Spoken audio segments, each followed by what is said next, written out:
Good morning, everybody, and welcome to the ANH Technical Workshop number 10. Today, we have the pleasure to present to you the talk titled Value Chain Legal Framework and Geopolitics of the Natural Gas Business in Colombia. Just to remind you the list of the talks that we have during the month. So we will be on, and we not talk on during the Holy Week, April 15, but we will get back in the ICE Cartagena ANA stand on the week of the ICE. This is April 19. So we will have 3 talks there, in our stand in April 20, April 21, and April 22nd. So for the people that are attending that event, we invite you to join us in Cartagena those days at 11 o'clock. We will have the final talk on April 29th, and that's the last Friday of April, and we will have the ANH presenting topics regarding to the Perdices seismic program.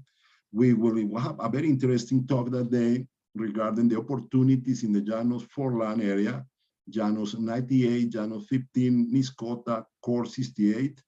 And also we will give you a talk on the opportunities in the Sino San Jacinto, specifically Flores Santo and Jaraway. And don't forget that today we have the talk regarding gas, and we have the goal to schedule at least 1 talk on gas per month. So in May 6th, we will have the Ion company, the American company, that has done a very interesting multi-client project in the Caribbean, showing us the opportunities identified by them using 2D and 3D reprocessed by them. June 3rd, we will have the LPG case for Colombia, organized by the group of the research groups that work for MinCiencias. And in July 8th, we will have also the young gas potential of the Cretaceous rocks in the Eastern Cordillera. So it's a great talk. So that is the plan for gas talks during the part of the year. So don't forget that in our website, you have 18 areas recommended by the agency so far in the lower MAC, middle MAC, Catatumbo, and Llanos basins. So don't hesitate to come to address those links that are on the screen at this time. Something that we are adding at this time is that in our website you find as well all the talks and recordings done in 2021, total of 24 technical talks. Also, all our Zoomcasts are there. And in the 2022, as we repeat on a weekly basis, we have also all the presentations and recordings as well. So don't miss, and those are the links. And you can copy them, and you can get access to all that information, and you can download that information without any problem. Today, we have the pleasure to have the group that organized this work during the 2021. And we have Clarita Escobar, who was the project director, and Clarita is a geologist from the National University of Medellin. She has experience in exploration and production as a geologist with more than 20 years, qualified professional conducting evaluation of conventional and unconventional projects, with wide experience as project manager, technical experience conducting basin evaluation, petroleum system modeling, resource and risk assessment, production, geology, and field operations. So that's Clarita, and she has a very great team. We have the pleasure to have very important people here in the gas industry. We have Patricia Mantilla Neiza. She's a lawyer, expert in oil, gas, and mining regulations, contracts, corporate and commercial law, taxes, e-business, and in negotiation of infrastructure projects.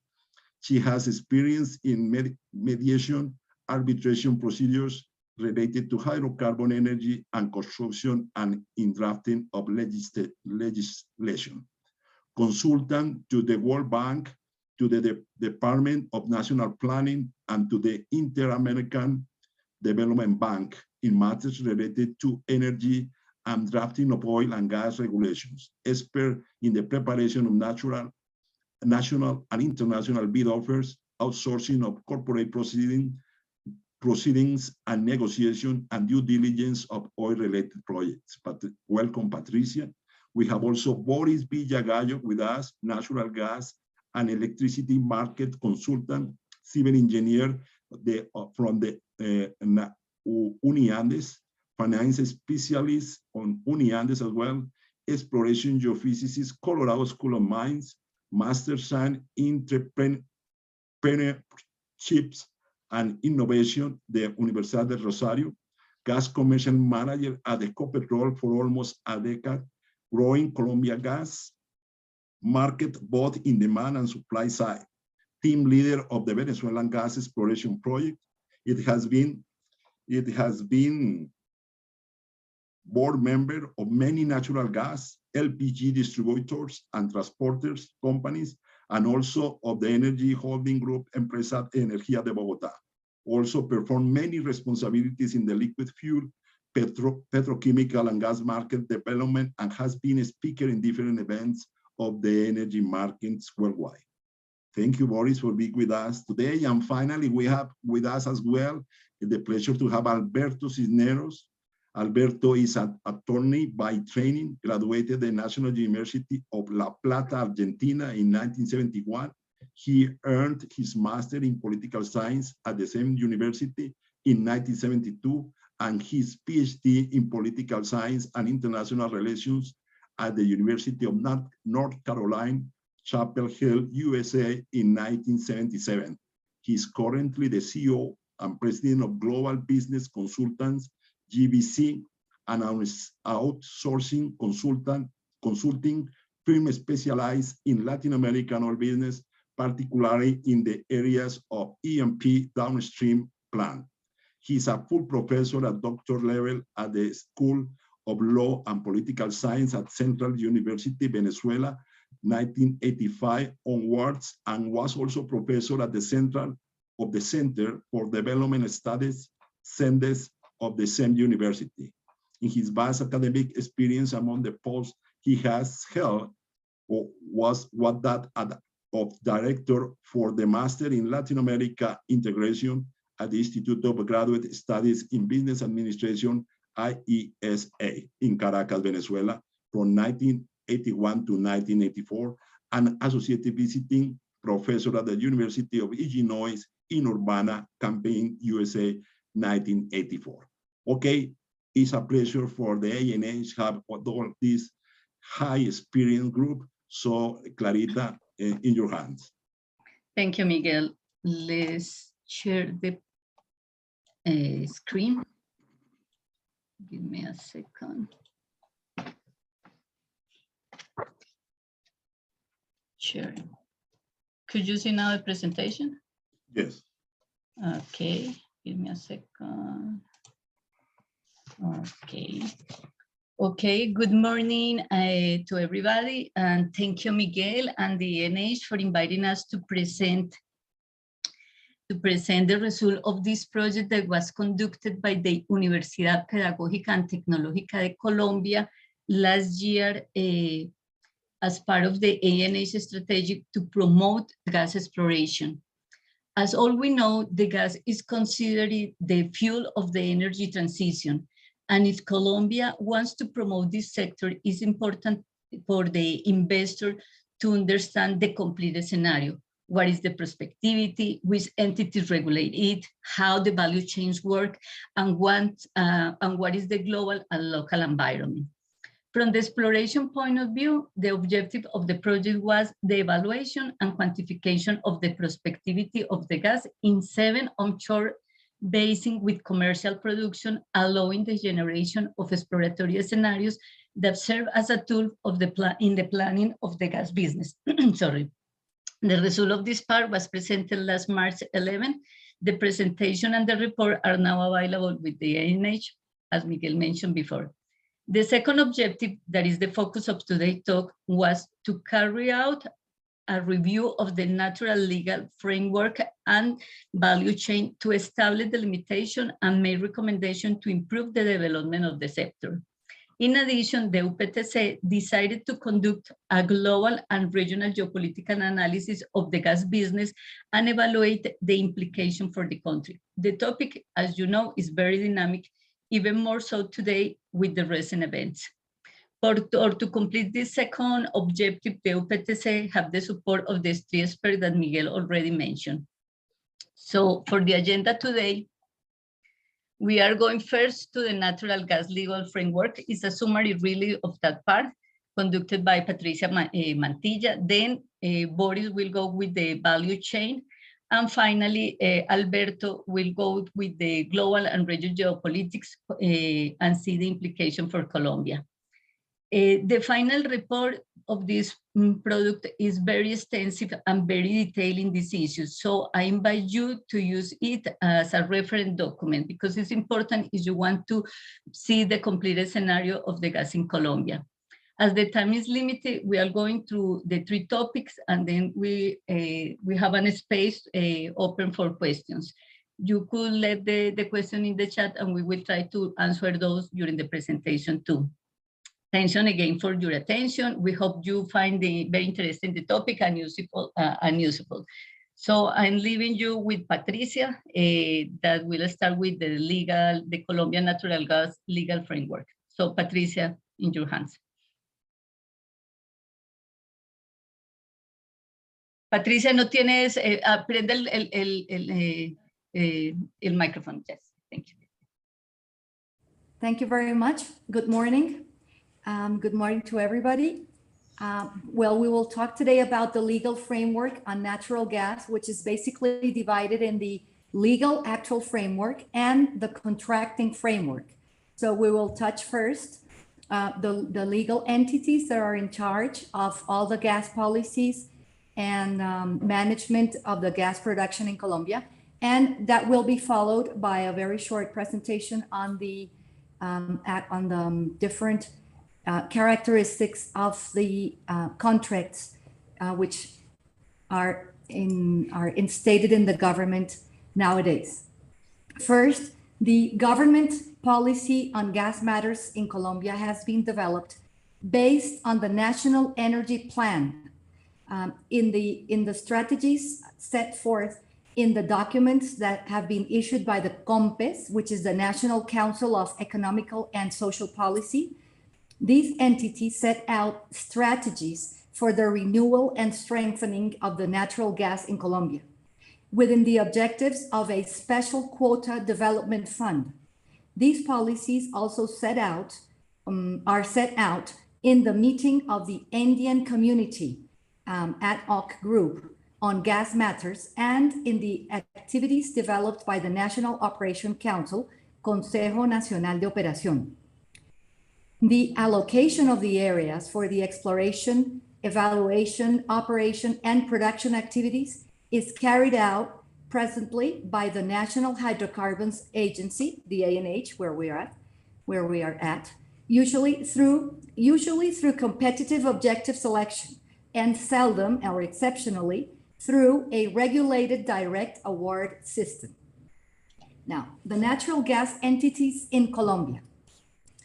Natural gas entities in Colombia are, in the first place, we have the Ministry of Mines and Energy, we have the Energy and Gas Regulation Commission, the National Hydrocarbons Agency, the Mining and Energy Planning Unit, and there is a special fund for the remotion of natural gas, Fondo Especial Cuota de Fomento de Gas Natural. The authority in charge of monitoring and controlling the companies that commercialize the gas is the Superintendency of Public Household Services. First, the Ministry of Mines and Energy is in charge of, and this is only the gas matter related role. One, issue technical regulations on the production, transportation, distribution, and marketing of electricity and fuel gas. their uses and applications, and also adopt the plans to expand fuel gas coverage and supply. Then we have the Energy and Gas Regulation Commission, called, by its initials, the CREG. The Energy and Gas Regulation Commission is a special administrative unit affiliated to the Ministry of Mines and Energy. The economical regulation for the activities of the hydrocarbon derived liquid fuels chain, and it builds the framework for fuel gas sector activities to ensure the availability of an efficient energy supply. Its last basic role is to establish the fees for gas fuels. Then we have the ANH, National Hydrocarbons Agency, which is in charge basically of identifying and evaluating Colombia's hydrocarbon potential, executing and managing the agreements for the exploration and exploitation of hydrocarbons owned by Colombia, as well as monitoring all obligations under contracts. And this is a basic difference with other countries where the subsoil is totally owned by the government. And C, allocating the areas for exploration and exploitation subject to the different agreements it has issued. Then we have the Mining and Energy Planning Unit, the UPME, which is a special administrative unit which emphasizes on technical aspects on the gas business. It is monitored by the Ministry of Mines and Energy, and its main functions in the gas industry are develop and update gas supply and mining management plans, analyze the economic, social, and environmental convenience of developing renewable and non-conventional energy sources and their energy uses, and evaluate the economic and social profitability of exports and imports of mineral and energy resources.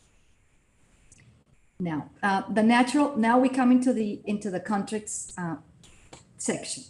The natural gas exploration in Colombia. Hydrocarbon exploration and exploitation activities are executed through E&P agreements, executed between the investor and the ANH. This contract grants the contractor the right to explore the contracted area and to produce the discovered hydrocarbons and to produce them. The exploration activity is governed by two different types of contracts. One is a TEA, Technical Evaluation Contract, and the second one is the E&P contract, the typical exploration and production contract. A technical evaluation contract is, its object is to grant the contractor the exclusive right to carry out technical evaluation studies in a given area at its sole cost and risk, and in accordance with a specific program. It aims to analyze the prospectivity of an area in exchange of the payment of subsoil use fees. It also requires the contractor to deliver a production share and other applicable economical retributions to the ANH in the event that all or part of the area is subject to the subsequent execution and performance of an exploration and production E&P contract, only in that event. The exclusivity granted is limited to the type of reservoir the contractor has engaged on. When the capacity conditions do not allow the contractor to extend its activities to another type of reservoir, or if the contractor does not associate to obtain the hydrocarbons in the area, the ANH may directly execute the contract to obtain additional technical information in the area, or may assign it to another interested party. During the execution of the technical evaluation agreements, exploration and production contracts, E&P, or special contracts, the contractors assume the obligation to execute certain exploration activities during the contract period. The object of the E&P contract, exploration and production contract, is to grant the contractor the exclusive right to carry out and develop exploratory activities in each area and to produce the hydrocarbons owned by the state that are discovered therein at its sole cost and risk, and in accordance to specific programs or phases, in exchange to a remuneration consisting of the payment of royalties and economical rights. The exclusivity granted under these contracts is also limited to the type of basin where the exploration and production will take place. The E&P boilerplate contract in force since 2021 includes the procedure to be followed in the event of unconventional hydrocarbon discoveries. The procedures to be followed in that case. The contractor may request an extension to carry out feasibility studies for the construction of infrastructure for the exploitation of unconventional hydrocarbons. National and foreign commercial companies, which have the legal capacity to acquire rights and contract and assume contract obligations, may apply and may register their companies in the ANH Interested Applicants Register, Registro de Interesados en la Asignación de Áreas de la ANH. It is very recommendable to do so before the bids or the rounds come out. Exceptionally, the requirements of economical, financial, technical, operational, and environmental capacities may be credited with the attributes and information corresponding to a parent or a controlling company. Extraordinarily, a subordinate company of the latter may be the company that complies with those requirements, but both the parent and the subordinate company must assume jointly a liability for the timely, effective, and efficient fulfillment of the obligations by means of a joint debtor guarantee. The exploration period varies between 2 and 9 years from the effective date. The contract is divided in phases, which are described very detailed in the minutes of the contract. The first phase, referred to as phase 1, begins on the effective date of the contract. Subsequent phases shall commence on the calendar day immediately following the end of the preceding phase. If the contractor determines that there is a potential gas basin source rocks in the area originally assigned as prospective for the development of trap accumulations, and without prejudice to the right of waiver, it may submit for approval of the ANH an exploration program to carry out activities aimed at the exploration of this type of gas fields during the following phase. Well, now becomes natural gas production. The natural gas production process is mostly executed by a supply contract, and depending on whether it is a firm or non-firm contract, producers undertake to supply a specific quantity of gas to different buyers for a specific period of time, or in the latter case, they undertake to supply gas without being bound to a specific volume, which enables them to suspend the contract at any time. The supply contract can be classified as a firm contract or a contract that guarantees firmness, or alternatively, or as a interruptible contract or one that does not guarantee firmness. The first of these contracts is defined by law as a written contract in which an agent guarantees the supply service of a maximum quantity of natural gas without interruptions for a given period and requires a physical backup. The second type of contract is defined by law as a written contract in which an agent does not assume a commitment to continue supplying a specified quantity of natural gas, and consequently, the contract may be interrupted by either party in accordance with the terms of the contract. That is a very brief outline of the contract, and we will be happy to reply or to answer any of your questions. Thank you. Okay, we are going now. Thank you, Patricia. We are going now with the chain value with Boris. Boris, you can share now.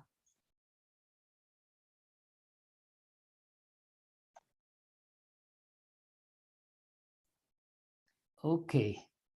Recuerda ponerla en pantalla completa. Okay. Please tell me if you're seeing the Yes. the presentation. Okay. Thank you, Patricia, for your presentation.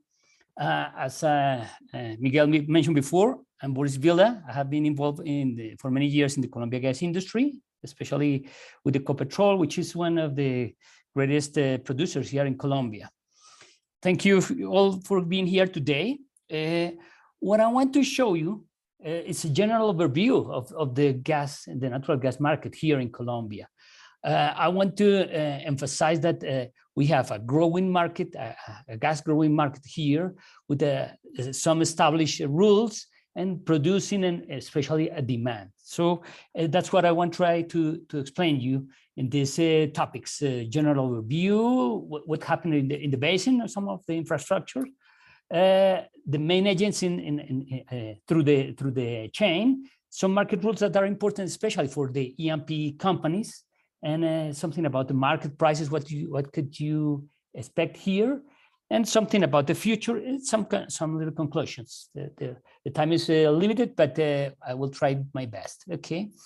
So here we see the normal change here in Colombia. It's very similar to other chains in other countries that has gas production, but I want to emphasize some of the characteristics here in Colombia. Going from exploration and production that Patricia already mentioned, we have here the processing. The processing is also in other parts, but here we have a specific regulation because to enter to the transportation system, the contaminants of the natural gas has to be removed, especially CO2 or the sulfurs, but also the butanes, propanes, etanes are removed from the flow to enter to the transportation system. If you are not going to enter to the transportation system, you could make an agreement with your consumer.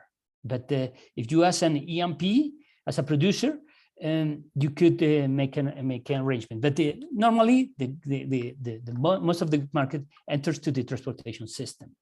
That's regulated with the CREC. I will mention that later. The other characteristic that I want to emphasize here is the big consumers. Big consumers, especially power plants and big industrial installations, big industrial factory, are not tied to the distribution system. Some of them are directly connected to the transportation system. That's one thing that is important, because here are big consumers that are the ones that are more interesting in terms of size.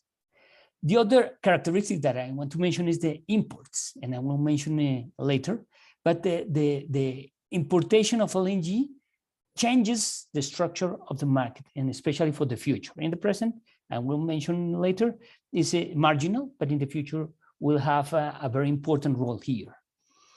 And the other thing that I want to mention is the vertical integration is forbidden, the vertical integration. That's to say, the producers could not be transporters, the transporter could not be producers, and so on. This is important because the regulation tried to put each one on its own specialty, and it's a topic of regulation.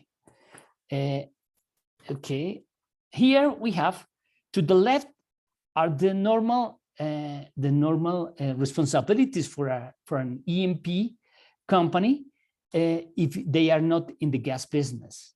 But on the right side, in addition to the left side, are what happens when you enter to the national gas market. So you, in addition to the Ministry of Mines and the ANH contracts, in the right-hand side, you have the CREC regulation, as Patricia mentioned. The CREC is there to regulate, especially the monopolies, the oligopolies, as the monopolies, for example, in the transportation system is a natural monopoly. The oligopolies in the producer side are relatively few producers that has the larger capacity. So the CREC regulates that. But another thing is the super servicios. This is the control government agency that controls what is related to the national gas market. One thing that is important to say is that if a producer can also export without entering to the national CREC regulation, but only if the reserve to production ratio is greater than 60 years. No, actually in the gas market here in Colombia, the exportation is not permitted because we have very limited reserves to export. But in the past, we export to Venezuela. Here we have in green lines we have the transportation system. This is the national transportation system, and in red we have the main fields. We have here located in the different basins, and what I want to mention is that our market is more or less in one size of greater than 1 million. 1,000 million cubic feet per day, a little greater than that, with more or less an annual intergrowth of 2 to 3% growth, depending on the economic characteristic of the country. But this system has been developed following the gas production fields, and as I mentioned, in the northern coast, the Guajira fields were the first. We're the first in a commercial way, because there were also other fields in the past, but the main that starts a program of massification was the Guajira fields in the north, when we have the #1 in the northern of the map. Later, when in the 90s. When with the findings of Cusiana and Cupiagua, they enter into the system. The complete network was completed, and the complete country was interconnected. The complete, I mean, the main consumer centers. And recently, in the last 10 years, the Lower Magdalena Valley Basin has been developing a very important capacity of production. Which it has forced to increase the transportation capacity to flow from the south to the north. Here, for example, we have the main basin, main producer basin, with more than 40% of the gas, the national gas production, with Cusianas and Cupiaguas here in the Llanos Basin. It's the most important. And they attending mostly the interior of the country with their gas, which is the main gas market. The Lower Magdalena Valley, as I mentioned before, has been a very new basin. I mean, new in terms of size. They have had a large story of production, but in the last 10 years, these fields that you see on the left are Difícil is a very old one, but Bonga Mamey, Nelson, Clarinete, Pandereta, and Arrecife has been the most important developments, especially with the Canaco Energy, which is the main producer here, and with Jocolo also as a producer. It stands for more than 22% of the gas production, and increasing. Cordillera Basin, with almost 20% of the gas production of the country, mainly with Pauta and Floreña, but also in the north here, close to the Venezuelan border, and we have the Gibraltar fields that they have also great potential. You know that in subsurface we have a great potential areas to interconnect, and as you see, the network could move the gas from the place or very close to the place you find it, to the commercial or to the demand side centers. The Middle Magdalena Valley. This has been a very old basin of production. In the past was mainly to supply the refineries and even the oil production. But now it has been declining. It has a long story of production and now stands for less than 4% of the gas production of Colombia. And I have also to mention before to go on, the Guajira Basin.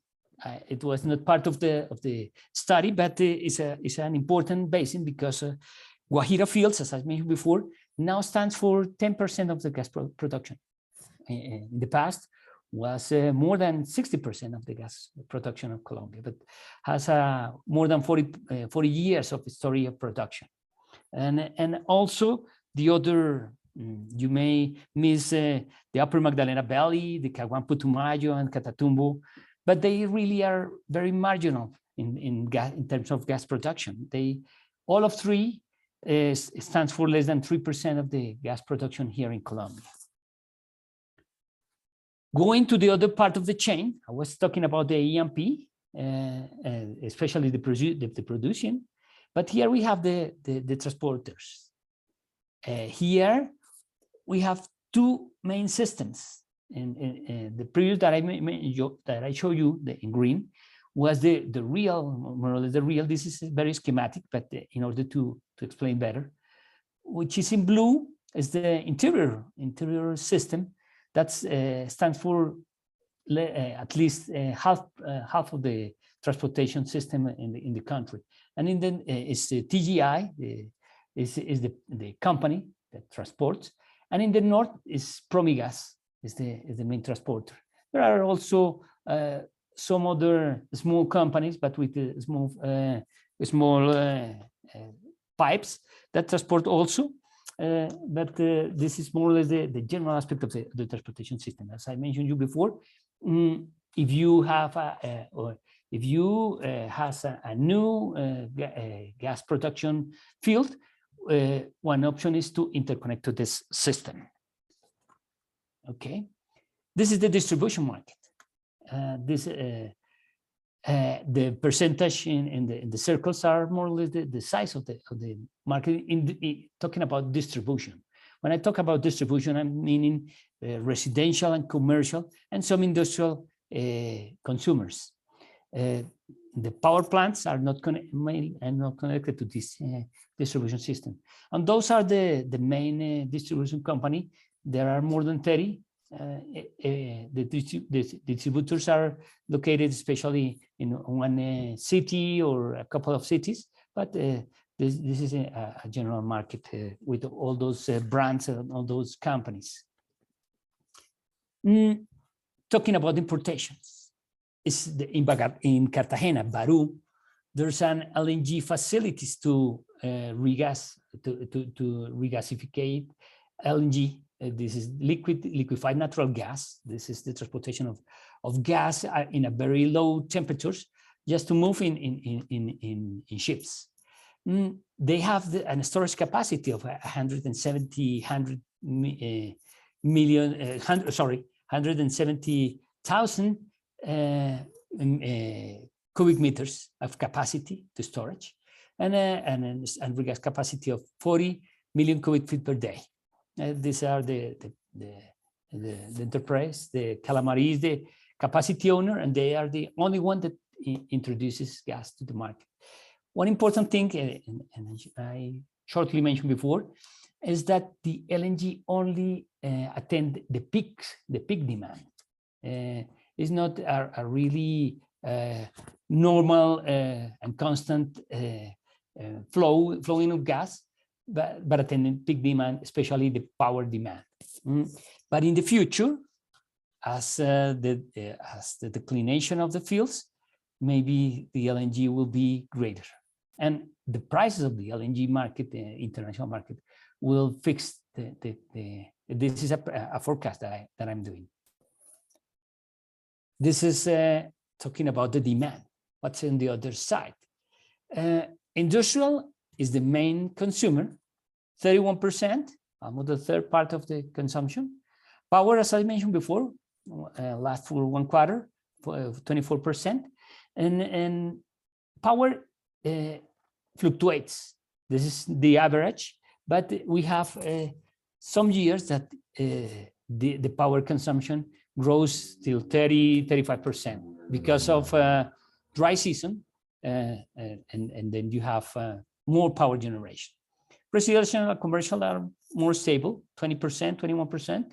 And the refineries, which I have in Cartagena and in the center of the country, Barranca Bermeja, we have 16% of the gas consumption.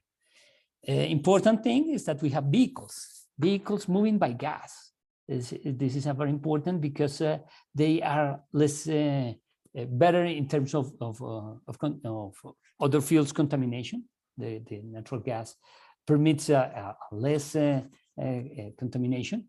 Here recently, the Bogota starts with a complete set of public transportation system using natural gas. And the petrochemical is really marginal. It's not very important in terms of demand. Well, going back to E&P rules that I want to mention, and it's because why I mention this, because the E&P has to know that the new entrants, the new fields that enter into the market has important facilities, important that are stimulate to enter. In the left side, in red, you see that only if you have production greater than 30 million cubic feet per day, you have to follow trading rules given by the CREC. CREC is the regulation, remember. What are these trading rules? Schedule, once per year, certain mechanism, some contracts, as Patricia mentioned. All those rules have to be followed by the producers, the old producers that produce more than 30 million cubic feet per day. The prices, I have to say, are freely agreed between supply and demand. That's an important issue, but they are freely agreed. And I will show later what are the level of the prices. But on the right side are the new entrants, producers. If you have less than 30 million cubic feet per day, no matter if you are old or new entrants, you don't have to enter into the trading rules that I mentioned before. You can trade the natural gas anytime or with any type of contract. When you are not entering into the transportation system, you also have these facilities. There is free trade rules. You don't have to follow most of the correct regulation. And also, when you are a new field, and you have to make extended proofs, to trade those gas, and even some years later, you don't have to follow those rules. This is good news because the country is thinking gas is good business, go here and enter, and we east, and the regulation east is the entrance to the market. I'm not gonna explain all these things. I only want to mention what's the market structure. We have a primary market, a secondary market, and the supply and transport has to follow it. These rules, the primary market is in the E&P business, especially for producers, they are only in the primary market. The secondary market are a surplus market, and I will show some things later. And the CREC regulates what are the contract types, who can buy, who can sell in each one of these markets. Here we can see some price to know what is happening here in Colombia in terms of price. Here on the left side we have the fuel prices in the interior market. That's to say all the Andean area. And the right side we have the Atlantic coast market. They behave in a different way, and I will show that. On the x-axis, you have the volumes sorry, these are giga-BTU per day. This is the units.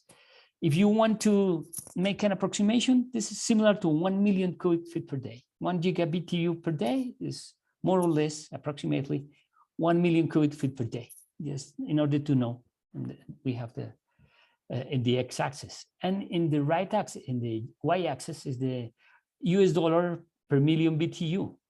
Normally, the energy is sold in terms of energy. That's why we use million BTU. But if you want to understand a little better, or if you're not familiar with these units, you could say US dollar per 1,000 cubic feet, more or less, approximately, in order to understand. Okay, going to the interior market, you see that on the left side, you have what Patricia mentioned, the firm gas or non-interruptible gas. That's to say the contracts that has to, the producer has to, every day in the year, has to supply the quantities, the contracted quantities. It stands for more than 75% of the market in the interior market. On the right side, you have the spot or interruptible market. Is fewer in size in the interior market. What you see in terms of prices, $3 to $5 with Cusiana and Copiagua, around $4. This is more the ones that puts more the prices, because are the biggest producer fields. And interruptible is more volatile, $2 to $6 per million BTU. On the right side, you have the Atlantic Coast market, non-interruptible again in the left, and interruptible. They are more or less half and half, non-interruptible to interruptible. That's why. Why is that? Because the interruptible is more used for the power demand, for the power generation companies. Why? Because they compete with water. If the water is very cheap, they don't generate. If the water is a high price, they generate and they need the gas. So this is, and you see prices from $3.5 to $6 per million BTU. One important thing that I have to mention is that all this information is public information. The price information is now available with the one figure of the market, which is called the Gestor de Mercado. Gestor de Mercado has the obligation to publish all the trading information, aggregated. It's in an aggregated way, but you could see prices and what are the tendencies in the spot market and in the firm market. Okay, here is an analysis of prices, also again with the dollar per million BTU. What I want to show you here is what are the expected prices of an actual field in different basins. In the lower part, you have the basins, and here you have the prices. What is the methodology? This is only a netback methodology. What is that? Is to take the end user price and go back and to rest the distribution and transportation cost. And even in this exercise, we assume that you have to construct an 80 kilometers pipe to go from one new field. I mean, one new field. What to expect? One new field if you are ready now, because in the future will be another thing.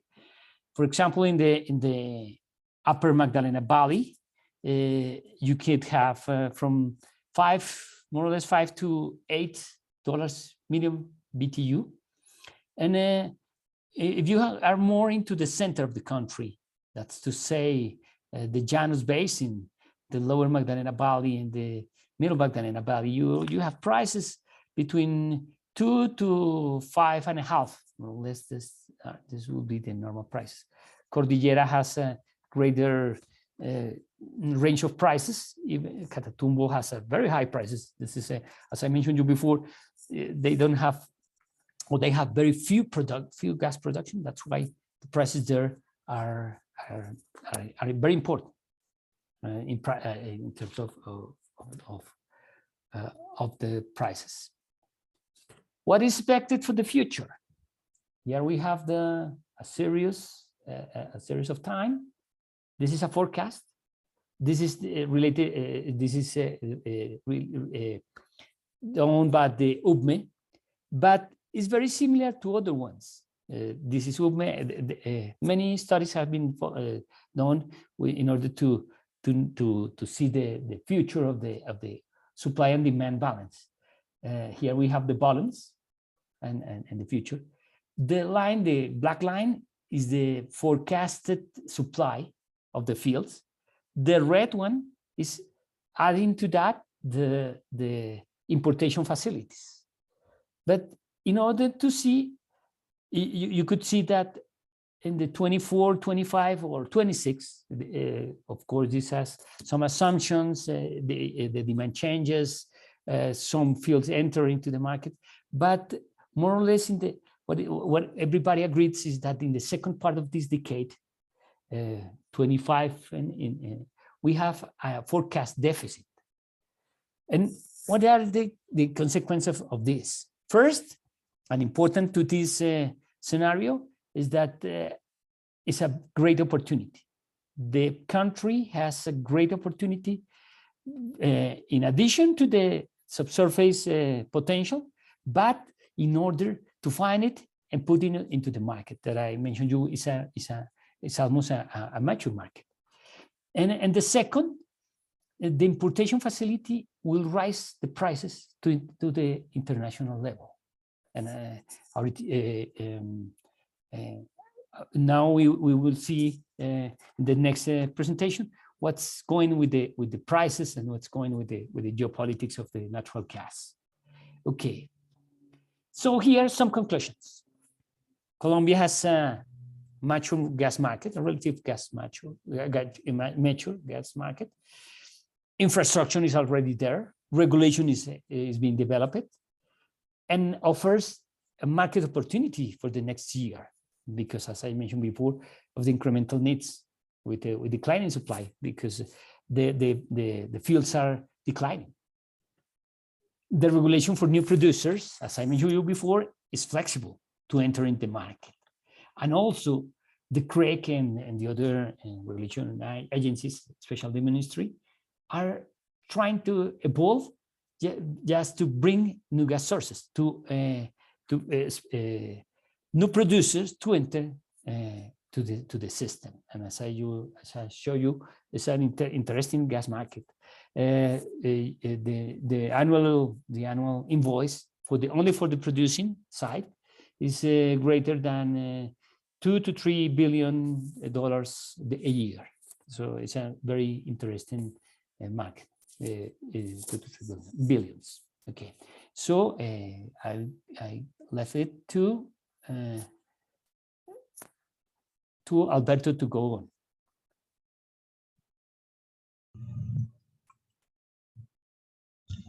Thank you very much, Boris. It was definitely a very great pleasure to have shared the opportunity to work with this distinguished group, by all means. The interesting thing is that we have been conveyed by UPTC on the one hand, but for a final product, which definitely is reaching, as you know, ANH. And during the course of those events, of those works that we have done, I had a dream where newcomers were coming into the country. A dream that also operators, that also producers were trying to strengthen their assets in the country, enhancing their strategic positioning to benefit from Colombia gas. So for old-timers as well as newcomers, I have a working proposition to make. That working proposition is how geopolitics at a very macro level, global geopolitics, impinge on gas developments in Colombia. But at the same time, provided that we are in the northern node of South America, how regional geopolitics also impinges on two realms, the realm of volume and the realm of prices for Colombia gas.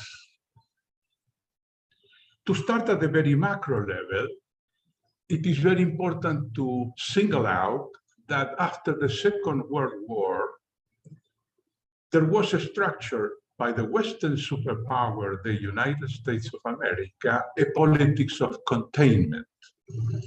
The purpose of that politics of containment, we can see here on the map, relates to try to prevent Russia and the former USSR to get access to the warm waters of the Mediterranean, the Red Sea, the Gulf, or the Indian Ocean.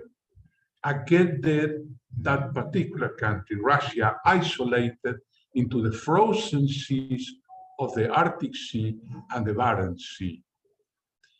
In order to structure them, to articulate, to make that possible, the USSR, Washington in particular, structured a plexus of strategic geopolitical axes that were taking into account a special nexus and relationship with the Middle East, the Greater Middle East, and Central Asia. But with the going on of events through the years, that has definitely changed. And Russia has definitely tried to disrupt that sort of status quo, trying to disrupt this type of association, of isolation, and enhancing their strategic position. For that particular reasons, very early as mid-last decade, Moscow started to establish its own strategic axis into the region. Among those, definitely, we can single out those with Riyadh and those also with Damascus, because for that special relationship that Russia was able to nurture with Syria, was able to get in the Tirtus port, in the Tirtus harbor of Damascus, of Syria, the very first time that a Russian fleet is on the warm waters of the Mediterranean Sea.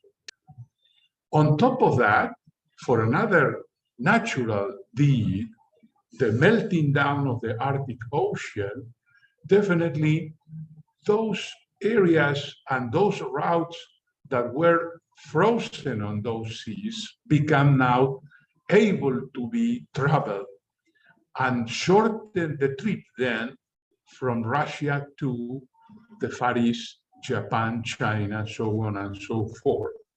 So as we see, then by these geopolitical things as well as natural events, the isolation of Russia has been disrupted. More than that, to travel nowadays for this Northern Sea route, it is like a Mare Nostrum. You have to get a special permit if you're not a Russian vessel.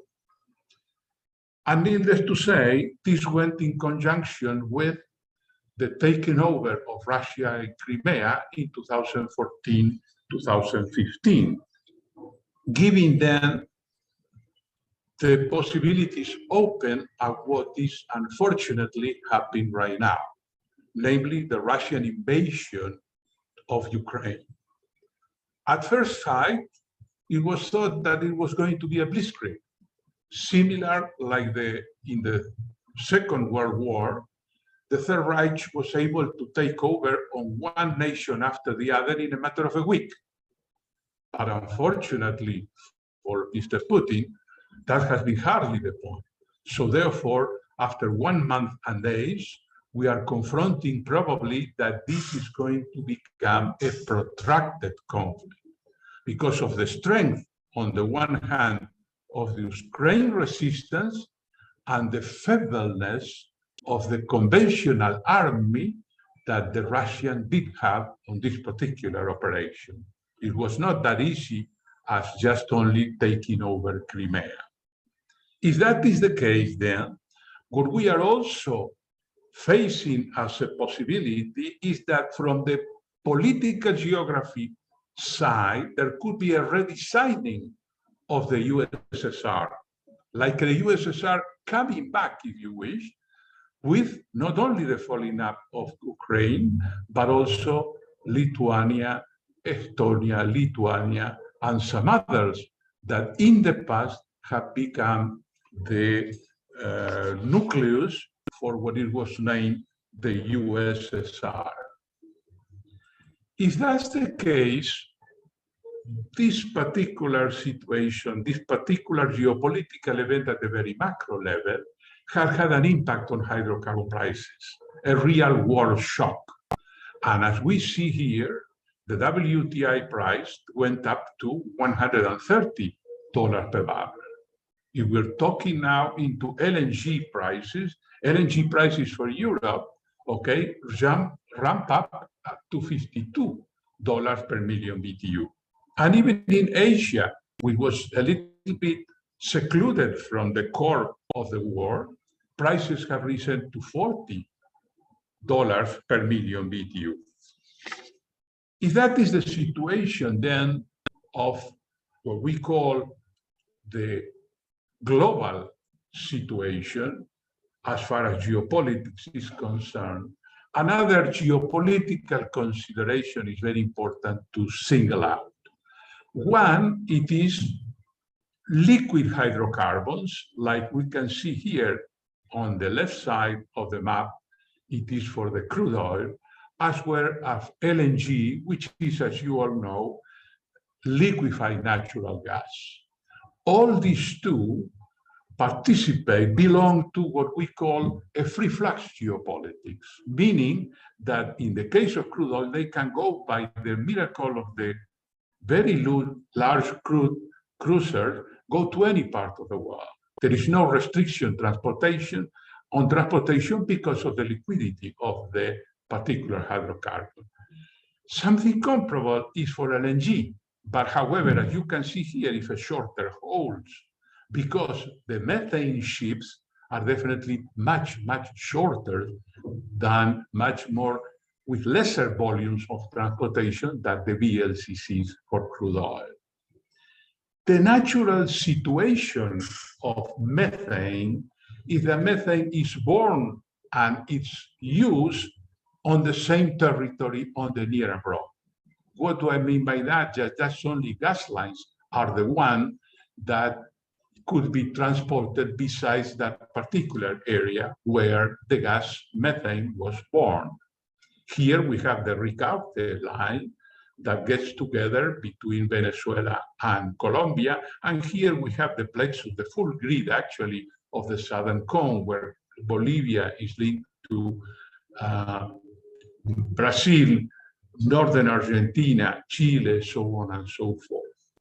With these two notions of geopolitics of free flux as contrasting with the geopolitics of entrapment, we can see how these geopolitically impact on the prices of LNG and gas. At the very bottom, we see the Henry Hub prices, which is the marker for the US. And that price is almost stagnant. Why? Because it's the geopolitics of entrapment. But the others, the LNG prices, markers of the Asia and Europe, have been rampant, have been definitely going up and up and up, because any event of geopolitical nature in any part of the world impinges on the behavior of those prices.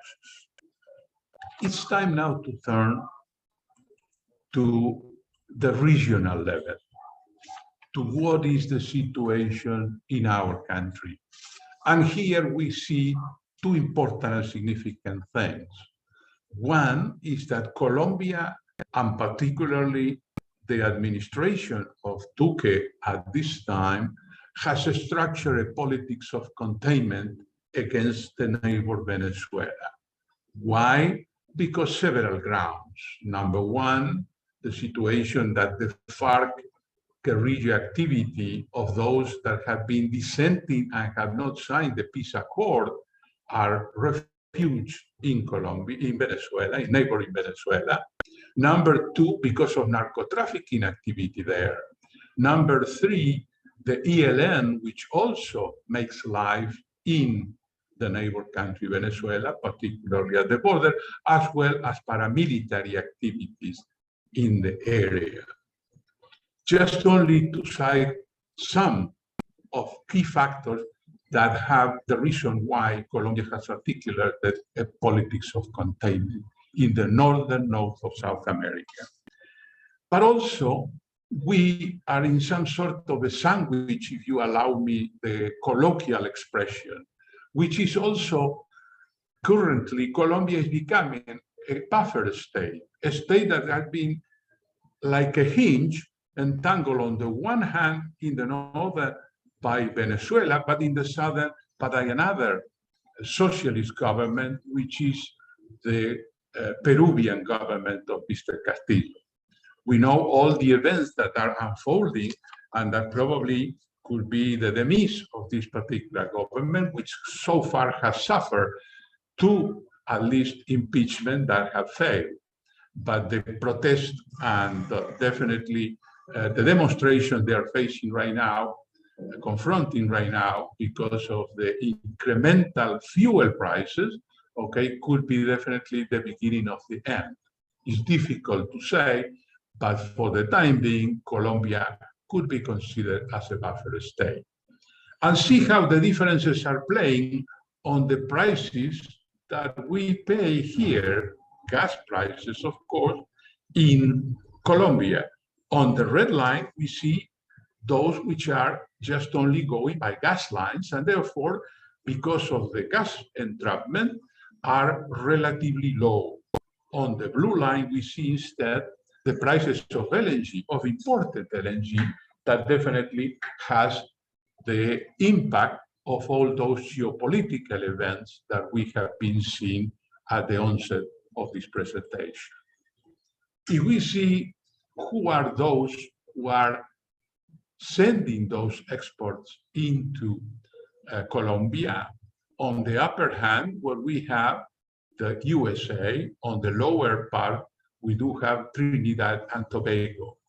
And because of the Russian war, there could be LNG repercussions. Because as far as volume is concerned, those incremental exports that come to Colombia could be in jeopardy because the US, because of the war, is definitely boosting their exports directly to Europe, okay? And as far as export prices, because of those prices have risen, as we have seen it on the slides before, the big question mark is, could they affect the prices that LNG we are getting on the import from Sabine Pass and Louisiana from the US? And something similar happens to TNT, because the exports of Colombia that are coming from that particular country could be in jeopardy because Europe thinks that probably TNT could be another supplier for the eventual deficit, particularly if Russia cuts off or the sanctions cut off the gas which is coming into Europe. And on the other hand, there could be another alternative, which is the possibility that because USA is exporting so much, might need some sort of reinforcement, and those reinforcements could come from TNT and in detriment to a certain extent of what they're coming to Colombia. And as far as prices is concerned, pretty much the same situation.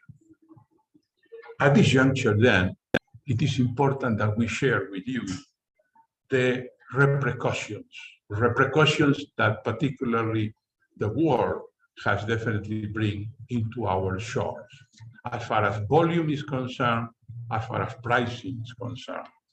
With regard to volume, we could say that global geopolitics have a structure, have articulated a measured competition. Now, the near abroad of our Gulf area in the Caribbean, so on and so forth, has been defined by the farther abroad, by Europe, by USA, because everything that we have just shared with you. And that could mean eventual lesser volumes available for Colombia from LNG imports. And as far as regional geopolitics is concerned, the politics of containment could impinge the reversal of the Ricaurte gas line between Colombia and Venezuela. This bilateral agreement, as you might recall, used to establish that Venezuela should have started to return the gas to Colombia by the reversal of that line by as early as 2012. And that has not happened. So that could have an impact on those Rio Hacha producers, of the Guajira producers. We have the buffer state. The buffer state also has jeopardized an eventual Peruvian export to Buenaventura, when in a couple of years, we probably would have that regasification facility in the Pacific, okay? This poses a question that would Castillo last in the government as the president of Peru? But also another question for us, what would be the new Colombian government? How this would play out on the volume that eventually from Peru, the near abroad, the neighbor actually in the Pacific, could send to Buenaventura in the midterm future. And as far as prices is concerned, those repercussions, there could be definitely the possibility of higher prices for imported LNG at Peru in the Caribbean Caucasus, in the Caribbean basin. But also, provided that Peru, when Peru would start exporting to Buenaventura, the highest prices that have definitely been determined by the markers of Asia, JKM, so on and so forth, where they are destinations of the main LNG exports, from Peru to Asia, may become a showcase for higher prices, not only to the Pacific coast, but probably to the Caribbean, to the northern part of the country as well. There are implications of all this, implications on the onshore, implications on the offshore. On the onshore, that if this happen, the incremental supply opportunities, there could be more chances to develop locally, domestically, more exploration at risk. Higher LNG prices may unfold now a Pandora box where more costly reservoirs of gas domestically could become economical. And on the offshore, there could be gas for the long term open to destinations near as well as further abroad. The high management of ANH expects that Colombia would become a player at the international gas market. And that is not a dream. But even then, I do have a dream. The dream is free, meaning by that further research is needed to analyze any particular implication for a given operator or a particular producer. And we would be delighted to help to build, to make a perfect tailor-made suit for newcomers and old-timers that would suit their particular needs. Thank you very much.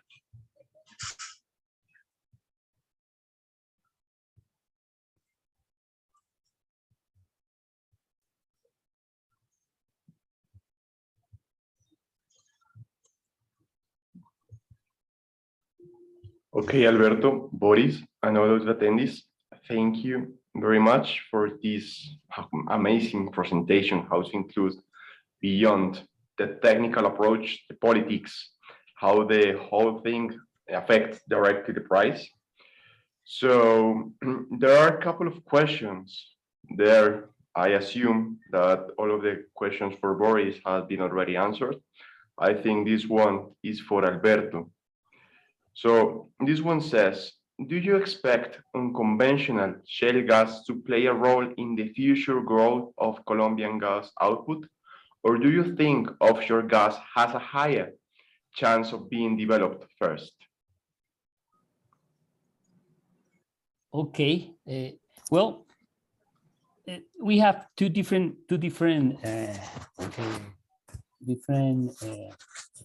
things here. The offshore has some price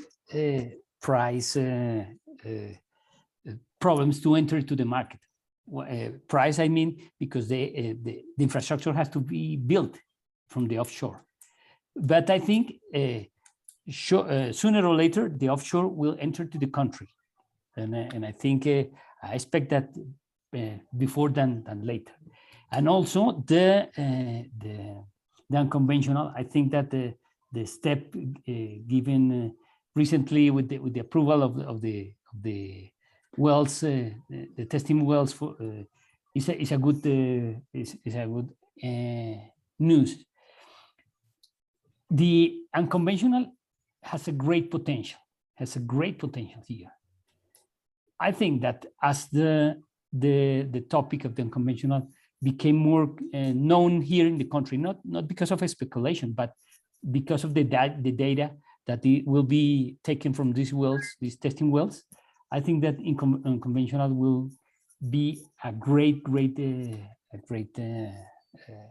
news for the country, and complementing what Alberto says, the big dream. So, in my opinion, unconventional will go first, but also offshore will enter also to the system.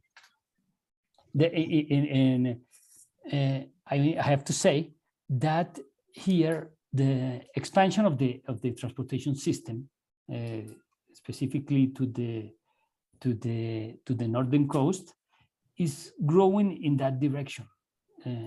The northern coast will be more interconnected to the interior in the near future. It will be good news for the offshore. I would like, if I may, to supplement what definitely Boris have very lucidly said.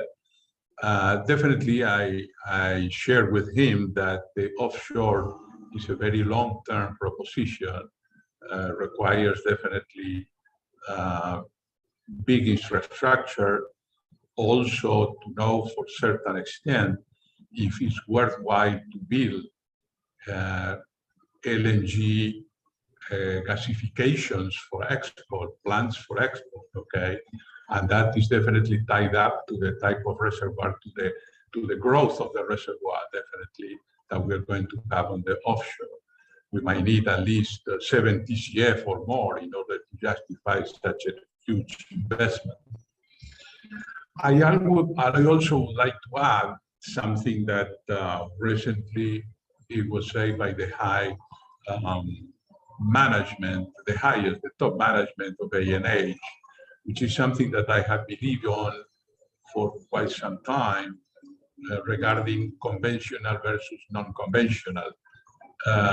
With regard to oil, and I would say exactly pretty much the same with gas, we still do have in the country several reservoirs to check, to exploit of conventional nature. And then in parallel, of course, we might need the non-conventional. I'm not saying no, but my reflection is, don't forget that we will have still conventional oil, non-developed, as well as gas, conventional gas, non-developed. So I would say that the triad, offshore, conventional, and non-conventional gas reservoir needs to be developed.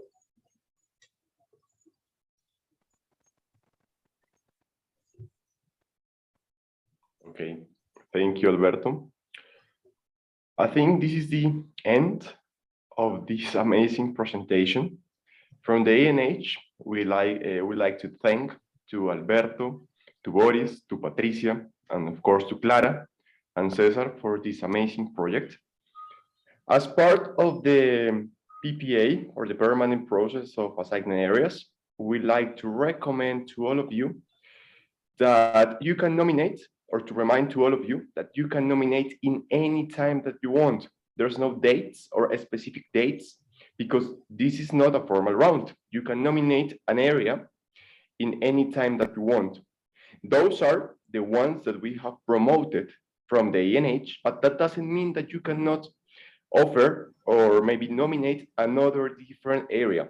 All of the areas that are available into the land map or the terrain map of the ANH are open for being nominated.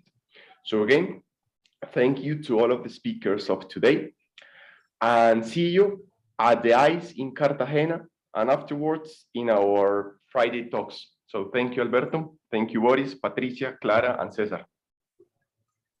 Thank you very much. Thank you to all. Thank you. Thank you to all. Goodbye. Thank you very much.